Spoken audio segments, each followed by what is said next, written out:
press the bell icon on the YouTube app and never miss another update.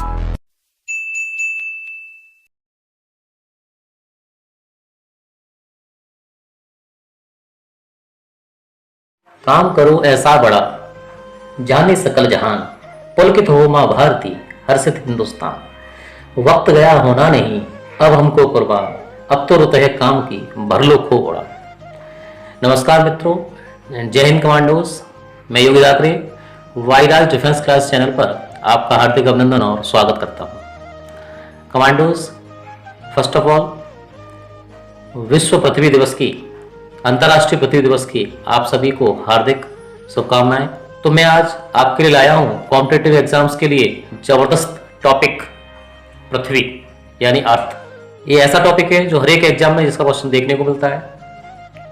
Commando जी जान से मेहनत करो, बहुत ही बखूबी और अच्छे तरीके से मेहनत करो। हम बहुत अच्छी तरीके से मेहनत कर रहे हैं और ऐसे ही मेहनत करते रहो। कौन क्या कह रहा है, कौन सुन रहा है, कैसा कह रहा है, क्या नहीं कह रहा है, इससे हमें कोई मतलब नहीं है। कहने दो उनको, because design are not reachable. ब्रह्मांड की खूबसूरत कृति हूँ, जी हाँ, पृथ्वी का जबरदस्त वर्णन जो उसी की भाषा में आज हम बताते हैं। ब्रह्मांड की खूबसूरत कृति हूँ मैं, हाँ मैं पृथ्वी हूँ। अर्थ यानी पृथ्वी।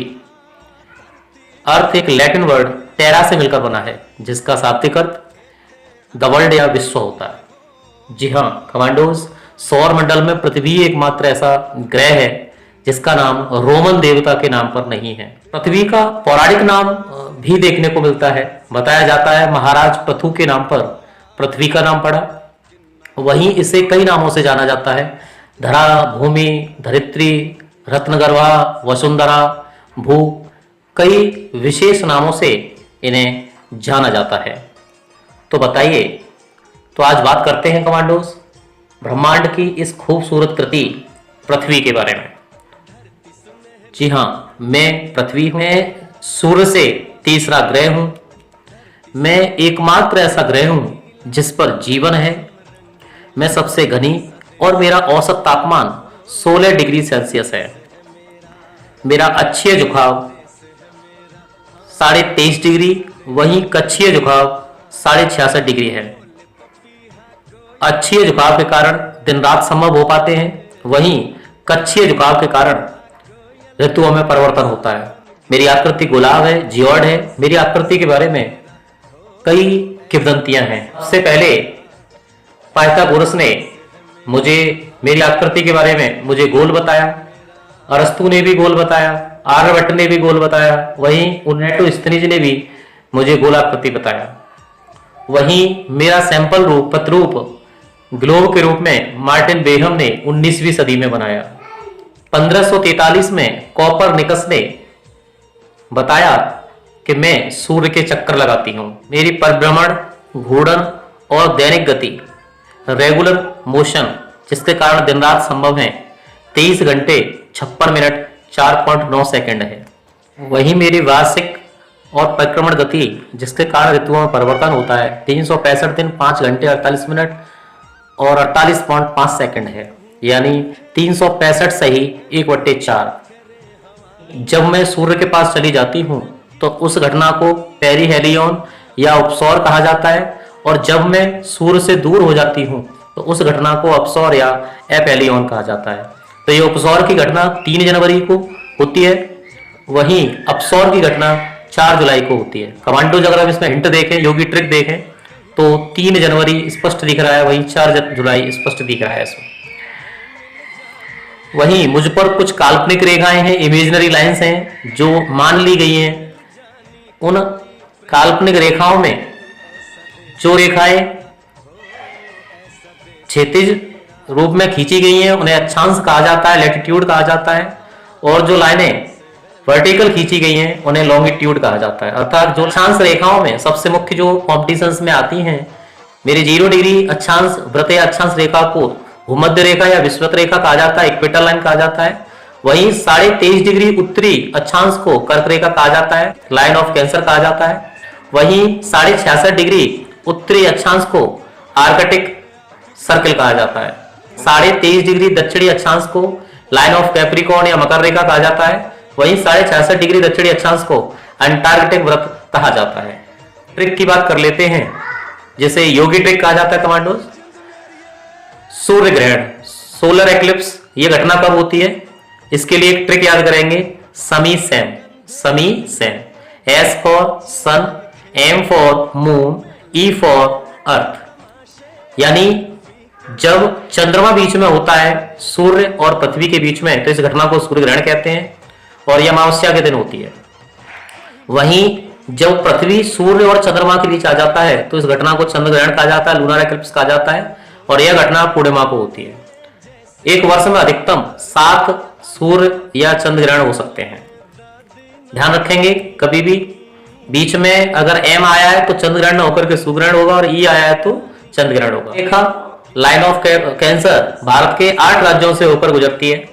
ये बहुत ही ज्यादा एग्जाम में पूछा जाता है, कोई ना कोई राज्य मिसिंग कर दिया जाता है, वो पूछ लिया जाता है, या निम्न में से किन राज्यों में से होकर नहीं गुजरी है ये पूछ लिया जाता है। तो इसके लिए अपनी योगी ट्रिक है, एक योगी ट्रिक से आप इसको आसानी से याद कर सकते हो। रामबाण औषधि, गुरामपत्री मिजा छत्री, बोलना क्या कमांडो? गुरामपत्री मिजा छत्री। गो का मतलब गुजरात, रा का मतलब राजस्थान, म का मतलब मध्य प्रदेश, प का मतलब पश्चिम बंगाल, त्रि का मतलब त्रिपुरा, मि का मतलब मिजोरम, झा का मतलब झारखंड, 36 का मतलब छत्तीसगढ़। आसानी से याद हो जाएगा। तो कर्करेखा कितने भारत के राज्यों से हो जाती है? 8 राज्यों से हो जाती है। किससे याद करेंगे? गुरामपत्री मिजा छत्री। कमांडोज, अभी पीछे एक टॉपिक रह गया था हमारा, जिसमें हम बात कर रहे थे अक्षांश और देशांतर के बारे में। तो वही अगर हम बात करें अक्षांश और देशांतर के बारे में, तो कुल अक्षांशों की संख्या कितनी होती है? कुल 181 अक्षांश रेखाएं हैं। अर्थात अगर हम ग्लोब को देखें तो बीच में 0 डिग्री अक्षांश है, जिसे हम भूमध्य रेखा या विषुवत रेखा कहते हैं। 90 डिग्री ऊपर, 90 डिग्री नीचे, 90 90 180 और 181। वही देशांतर रेखाओं की संख्या कितनी है? पूरी 360। तो अक्षांशों के बीच की दूरी को क्या कहा जाता है? कटिबंध पेटी या जॉन कहा जाता है। कटिबंध पेटी या जॉन कहा जाता है। वहीं 2 देशांतरों के बीच के स्थान को क्या कहा जाता है? गोरे लाइन कहा जाता है। 2 अक्षांशों के बीच की दूरी 111.13 किलोमीटर, वही 2 देशांतरों के बीच की दूरी 111.32 किलोमीटर होती है। अक्षांशों का प्रयोग किसी भी देश की दूरी और स्थिति ज्ञात करने के लिए किया जाता है, वहीं देशांतरों का उपयोग किसी भी देश का समय ज्ञात करने के लिए किया जाता है। तो परीक्षा की दृष्टि से बहुत ही महत्वपूर्ण टॉपिक है अक्षांश और देशांतर। 1 डिग्री देशांतर में 4 मिनट का अंतर होता है। वहीं भारत में अगर देखा जाए तो पश्चिम से पूर्व के बीच 2 घंटे का अंतराल है। यदि अरुणाचल प्रदेश में सूर्य 5 बजे निकलेगा तो वहीं गुजरात में 7 बजे दिखेगा। तो इसके बारे में और भी अभी आगे पढ़ेंगे। जो चट्टानें पाई जाती हैं, सेल्स पाई जाती हैं, वो 3 प्रकार की होती हैं, आग्नेय, अवसादी और रूपांतरित। आग्नेय चट्टानों को इग्नियस या रॉक्स कहा जाता है, इग्नियस रॉक्स कहा जाता है, जिसका एग्जाम्पल ग्रेनाइट है। वहीं अवसादी चट्टानों को सेडिमेंट्री रॉक्स कहा जाता है, इनमें कोयला, पेट्रोल, खनिज लवण आदि पाए जाते हैं। वही रूपांतरित या कायरते चट्टानों को मेटामॉर्फिक कहा जाता है। इसका सबसे अच्छा उदाहरण संगमरमर है। पृथ्वी कहती हैं कि मेरा पृथ्वी दिवस 22 अप्रैल को प्रतिवर्ष 1970 से मनाया जा रहा है, जो कि अमेरिकी एक सीनेटर गैलार्ड नेल्सन के प्रयासों से शुरू किया गया। इस वर्ष मेरा जो थीम है वो क्लाइमेट एक्शन है, जलवायु परिवर्तन है। वहीं पृथ्वी सम्मेलन भी किए गए, मेरे कई सम्मेलन भी किए गए, जिनमें पहला सम्मेलन 1992 में एजेंडा 21 के नाम से किया गया, जिसमें 21वीं सदी के भारत के लिए कुछ प्लानिंग की गई, जो कि ब्राजील के रियो डी जेनेरियो में हुआ। 172 देशों ने भाग लिया। वहीं मेरा दूसरा सम्मेलन दक्षिण अफ्रीका के, साउथ अफ्रीका के जोहान्सबर्ग में हुआ, जिसमें मुख्य मुद्दा सतत विकास और पर्यावरण को लेकर के था। वही मैं बात करूं, मेरी कुछ मिसाइल्स हैं पृथ्वी मिसाइल्स के नाम से, जो कि स्वदेशी मिसाइल है मेरी, सतह से सतह पर मार करती हैं, जमीन से जमीन पर मार करती हैं, जो कि DRDO द्वारा निर्मित हैं, डिफेंस रिसर्च डेवलपमेंट ऑर्गेनाइजेशन द्वारा निर्मित हैं। अब तक मेरी 3 मिसाइलें लॉन्च हो चुकी हैं, पृथ्वी 1, पृथ्वी 2, पृथ्वी 3। तीनों ही मिसाइल्स मेरी 3 सेनाओं की सेवा कर रही हैं, जिनमें पृथ्वी 1 आर्मी को समर्पित है, जिसकी रेंज 150 किलोमीटर की है, 1988 में जिसे लॉन्च किया गया। वही मेरी दूसरी पृथ्वी 2 मिसाइल एयरफोर्स को समर्पित है, 250 किलोमीटर की रेंज है जिसकी, 1996 में इसको देश को समर्पित किया गया। वही मेरी तीसरी पृथ्वी 3 जो नेवी को समर्पित है, 350 किलोमीटर की रेंज है और 2004 में जिसे लॉन्च किया गया। जैसा कि अभी हमने पढ़ा था अक्षांश और देशांतरों के बारे में, तो वहीं 0 डिग्री अक्षांश को भूमध्य या विषुवत रेखा कहा जाता है, इक्वेटर लाइन कहा जाता है। वहीं 180 डिग्री देशांतर नॉर्थ ईस्ट को अंतरराष्ट्रीय तिथिरेखा कहा जाता है, इंटरनेशनल डेट लाइन कहा जाता है। वहीं मेरी कुछ आंतरिक परत हैं जिनमें भूप्रपटी क्रस्ट, दूसरी मेंटल, तीसरी क्रोड है। क्रोड का तापमान अत्यधिक है, मेंटल की चौड़ाई अत्यधिक है, वहीं मेरी ऊपरी परत क्रस्ट है। पृथ्वी पर यानी मुझ पर सर्वाधिक मात्रा में कुछ तत्व पाए जाते हैं, एलिमेंट पाए जाते हैं, जिनमें ऑक्सीजन, सिलिकॉन और एल्यूमिनियम प्रमुख हैं। अगर आपसे पूछा जाए पृथ्वी पर सर्वाधिक मात्रा में पाई जाने वाली धातु कौन सी है, तो ऑक्सीजन, और धातु कौन सी है, तो एल्यूमिनियम। अर्धचालक सिलिकॉन है, जिसका यूज चिप बनाने में भी किया जाता है। मेरी क्रस्ट में अगर देखा जाए तो सिलिकॉन और मैग्नीशियम पाया जाता है, वहीं में अगर देखें तो निकेल और फेरस पाया जाता है। वहीं मेरी मेंटल में सिलिकॉन और एल्यूमिनियम की मात्रा पाई जाती है। इसे सीमा के नाम से जाना जाता है, सीमा। इसे नीफे के नाम से हम पढ़ सकते हैं याद करने के लिए, और इसे सियाल के नाम से याद कर सकते हैं। वहीं अगर हम बात करें भारतीय मानक समय, इंडियन स्टैंडर्ड टाइम, जो कि 82.5 डिग्री पूर्वी देशांतर है, प्रयागराज के मिर्जापुर के नैनी नामक स्थान से लिया गया है। यहीं से भारत का स्टैंडर्ड टाइम कैलकुलेट किया जाता है। वहीं भारतीय मानक समय ग्रीनविच मीन टाइम से, जो कि लंदन में है, से 5.5 घंटा आगे है। ये मेरे वायुमंडल में कुछ परतें पाई जाती हैं, जिनमें सबसे निचली परत क्षोभमंडल है, जिसे ट्रोपोस्फीयर कहा जाता है। इसमें मौसमी घटनाएं होती हैं।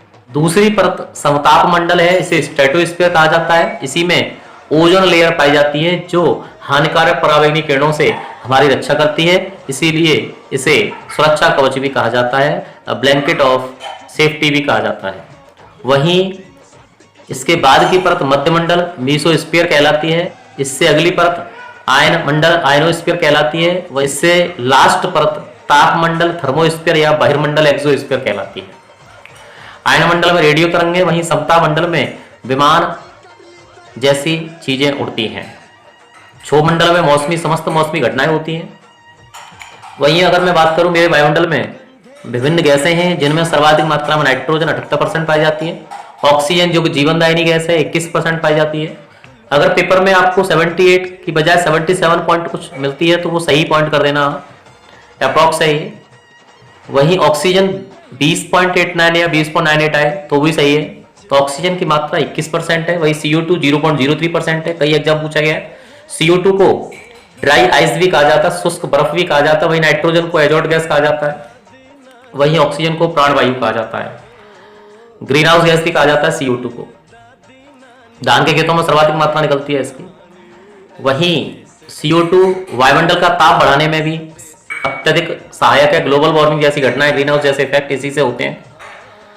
और 0.9% मात्रा में आर्गन और अन्य गैसें हैं। पृथ्वी का आकार शुक्र ग्रह जैसा है, इसीलिए पृथ्वी को शुक्र का जुड़वा ग्रह भी कहा जाता है, ट्विन सिस्टर भी कहा जाता है। मेरा एकमात्र उपग्रह, प्राकृतिक उपग्रह मेरा चंद्रमा है, जो मेरा ही अंश है। मैं एकमात्र ग्रह हूं जिस पर पदार्थ तीनों अवस्थाओं में पाया जाता है। मेरी अनुमानित आयु 4.6 बिलियन वर्ष है। वहीं मुझ पर 97% खारा पानी, वहीं 3% ड्रिंकेबल वाटर है। वहीं अगर देखा जाए तो 69% मुझ पर ग्लेशियर्स हैं, लगभग 30% ग्राउंड वाटर और 1% सरफेस वाटर है, यानी 70% भाग मुझ पर जल है। मेरे 40% हिस्से में लगभग 6 देश आ जाते हैं।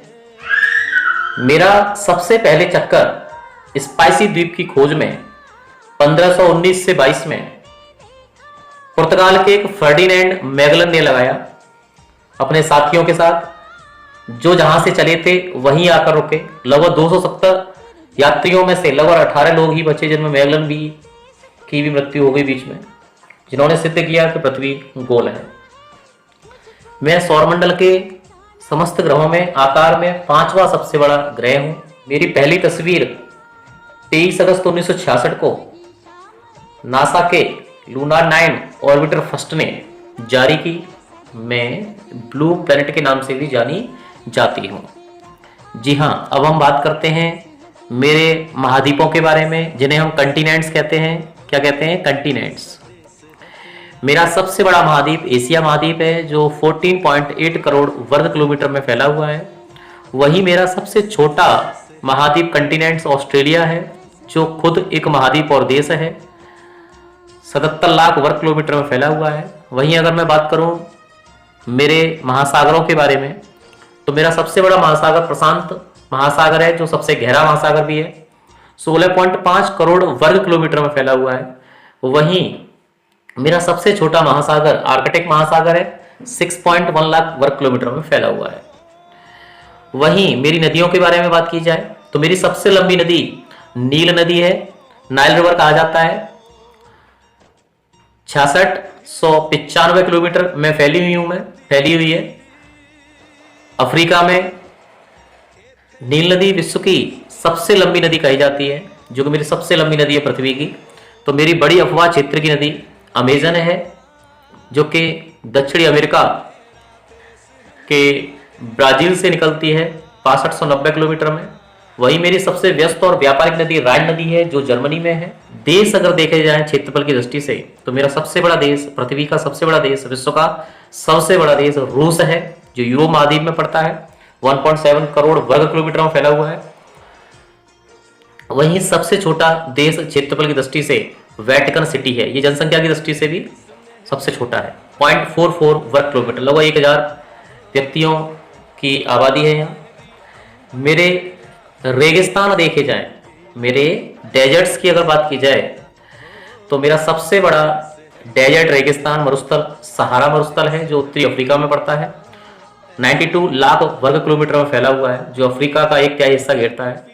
वहीं मेरा सबसे छोटा मरुस्थल गोबी मरुस्थल है, चीन के मंगोलिया में है, 12.9 लाख वर्ग किलोमीटर। वहीं एशिया का सबसे बड़ा मरुस्थल, छोटा मरुस्थल कराक्रोस कनाडा में है।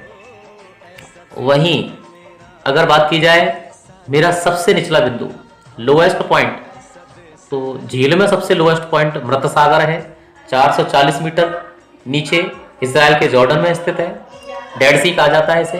वहीं महासागरों में सबसे निचला बिंदु मैरियाना ट्रेंच है, जिसकी गहराई 11022 मीटर है, जो कि प्रशांत महासागर में पैसिफिक ओशन में स्थित है। वहीं मेरे पर स्थित सबसे बड़ा फूल रिफ्लेसिया है, जिसे लाश फूल के, डेड फूल के नाम से भी जाना जाता है, डेड बॉडी फूल के नाम से भी जाना जाता है, जो कि एक पैरासाइट है, परजीवी फूल है। बहुत ही देखने में गंदा लगता है, बदबू भी बहुत आती है। एशिया के इंडोनेशिया में पाया जाता है, ये जंगलों में पाया जाता है रिफ्लेसिया। वहीं सबसे छोटा फूल बोल्फिया है या वुल्फिया है, जिसे तरबूज फूल के नाम से जाना जाता है, माइक्रोस्कोप से इसे देख सकते हैं, एशिया इंडोनेशिया में पाया जाता है। वहीं मुझ पर यानी पृथ्वी पर सर्वाधिक वर्षा वाला स्थान मेघालय का मौसिनराम है, जहां 1122 के लगभग सेंटीमीटर वर्षा होती है, जो कि विश्व में सर्वाधिक वर्षा वाला स्थान है। वहीं मेरा सर्वाधिक बड़ा डेल्टा, सबसे बड़ा डेल्टा, जिसे नदी मुख कहा जाता है, सुंदरवन का डेल्टा है, जो मैंग्रोव जंगलों के लिए बहुत प्रसिद्ध है। यहीं पर रॉयल बंगाल टाइगर भी पाए जाते हैं और सुंदरवन पार्क भी स्थित है, जिसे 1954 में घोषित किया गया। बांग्लादेश और भारत को जोड़ता है यह सुंदरवन, 75,000 वर्ग किलोमीटर में फैला हुआ है। मुझ पर स्थित यानी पृथ्वी पर स्थित सबसे ऊंचा झरना फॉल्स, वाटरफॉल्स एंजल जलप्रपात है, जो कि 979 मीटर वेनेजुला में स्थित है। वहीं मुझ पर स्थित सबसे ऊंचा माउंटेन या पर्वत माउंट एवरेस्ट है, सबकी ऊंचाई 8850 मीटर, नेपाल में स्थित है। इसे वहां के स्थानीय लोग सागर माता के नाम से जानते हैं। वहीं सबसे लंबी सीरीज का पर्वत एंडीज पर्वतमाला है, जो कि दक्षिणी अमेरिका में स्थित है, 7000 किलोमीटर फैला हुआ है, और अटाका महामरुस्थल स्थित है, और वहीं से अमेजन नदी निकलती है। वहीं सबसे लंबी पर्वतमालाओं में एंडीज पर्वतमाला है, जो कि दक्षिण अमेरिका में स्थित है, 7000 किलोमीटर फैला हुआ है, यहीं पर अटाका मरुस्थल स्थित है, और यहीं से अमेजन नदी निकलती है। वहीं मेरे पठारों की अगर बात कही जाए, तो पठारों में मेरा सबसे ऊंचा पठार पामीर का पठार है, जो कि तिब्बत के पठार से जुड़ा हुआ है, रूप ऑफ वर्ल्ड भी कहा जाता है, संसार की छत भी कहा जाता है, 4000 से 6000 मीटर में फैला हुआ है, तिब्बत में पड़ता है, तिब्बत की राजधानी लहासा। वहीं मेरे कुछ स्थानों के बारे में अगर बात की जाए, पठार को प्लेट्यू कहा जाता है, स्थानों के बारे में बात की जाए तो सबसे गर्म स्थान, हॉटेस्ट प्लेस कौन सा है विश्व में? अल्जीरिया भी कह सकते हैं, लीबिया में स्थित है। 58 डिग्री सेल्सियस टेम्परेचर रिकॉर्ड किया गया। शुष्क अटाकामा मरुस्थल चिली में पड़ता है। वहीं सबसे ठंडा स्थान वोस्टॉक अंटार्कटिका पर स्थित है, -93.2 डिग्री सेल्सियस टेम्परेचर रिकॉर्ड किया गया है। वहीं मेरी झीलों के बारे में अगर बात की जाए, लेक्स कहा जाता है इन्हें, इनका अध्ययन लिम्नोलॉजी कहलाता है। झील प्राकृतिक, कृत्रिम, ताजी और खारे पानी की हो सकती है। तो मेरी सबसे बड़ी झील की, पृथ्वी पर स्थित सबसे बड़ी झील की अगर बात की जाए विश्व में, तो ताजे पानी की झील में अगर बात की जाए तो सुपीरियर झील है जो कि यूएसए में स्थित है, यूनाइटेड स्टेट ऑफ अमेरिका। वहीं खारे पानी की झीलों में अगर बात की जाए, सैलाइन वाटर की में कैस्पियन सागर झील है जो कि रूस में स्थित है। वहीं मेरी गहरी झील के बारे में अगर बात की जाए तो बैकाल झील है जो कि साइबेरिया में स्थित है। एशिया और रूस को मिलाकर साइबेरिया बोला जाता है। वहीं बड़ी और कृत्रिम झीलों के बारे में अगर बात की जाए मेरे में, तो वोल्गा झील है। वहीं सबसे ऊंची झील के बारे में अगर बात किया जाए पृथ्वी की में, विश्व में, तो टिटिकाका झील है। पक्षियों के बारे में बात कही जाए तो मुझ पर स्थित सबसे बड़ा पक्षी, विश्व में सबसे बड़ा पक्षी शुतुरमुर्ग है जो अफ्रीकन पक्षी है, जिसके बारे में बताया जाता है कि जो सबसे बड़ा न उड़ने वाला जीवित पक्षी है, जो बहुत ही अत्यधिक तेजी से दौड़ता है, जिसकी ठोकर मात्र से व्यक्ति की मौत हो सकती है। बताया जाता है जिसके अंडों से 12 व्यक्तियों की आमलेट बन सकती है, ऐसी कुछ किताबों में लिखा हुआ है। वहीं सबसे छोटा पक्षी मुझ पर पाया जाने वाला हमिंगबर्ड है, गुंजन पक्षी है जो कि अलास्का और चिली के जंगलों में पाई जाती है। बहुत ही छोटी पक्षी है जिसे हेलीकॉप्टर पक्षी भी कहा जाता है, किसी भी दिशा में उड़ सकती है बिना पंख फड़फड़ाए। मेरे द्वीपों के बारे में अगर कहा जाए, द्वीप का और प्रायद्वीप में अंतर ये होता है कि द्वीप चारों ओर पानी से घिरा होता है, जिसे टापू, आम भाषा में टापू भी कहा जाता है। वहीं प्रायद्वीप जो तीनों ओर पानी से घिरा हो, पेनिनसुला और आइसलैंड्स कहा जाता है इन्हें। तो मेरे द्वीपों के बारे में अगर कहा जाए तो सबसे बड़ा द्वीप मुझ पर स्थित ग्रीनलैंड है जो उत्तरी अटलांटिक में स्थित है।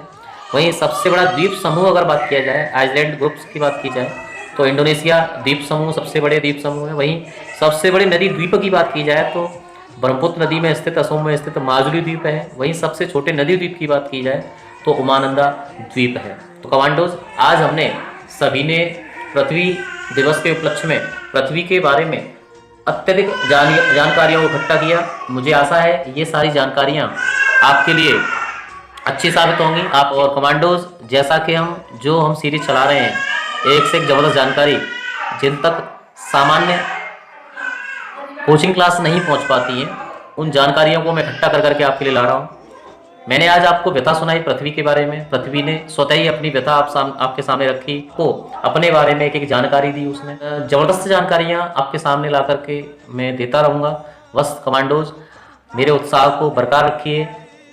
वीडियोज़ देखकर या देखने से पहले लाइक, सब्सक्राइब और शेयर जरूर किया करें। और अपने जितने भी दोस्त हैं वीडियोस तक आप तक नहीं पहुंच पा रहे हैं तो ज़्यादा से ज़्यादा उनको शेयर करें और उनको भी बोले वो आगे से आगे ज़्यादा शेयर करें, जिससे मेरा उत्साह बढ़ता जाएगा। जितना उत्साह उतनी ज़बरदस्त वीडियो। तो कमांडोज, अगेन पृथ्वी दिवस की आप सभी को अत्यधिक शुभकामनाएं हैं। पृथ्वी प्रकृति द्वारा दिया गया एक जबरदस्त वरदान है, इसे सजो के रखें, इसकी रक्षा करें। जय हिंद, इंकलाब जिंदाबाद।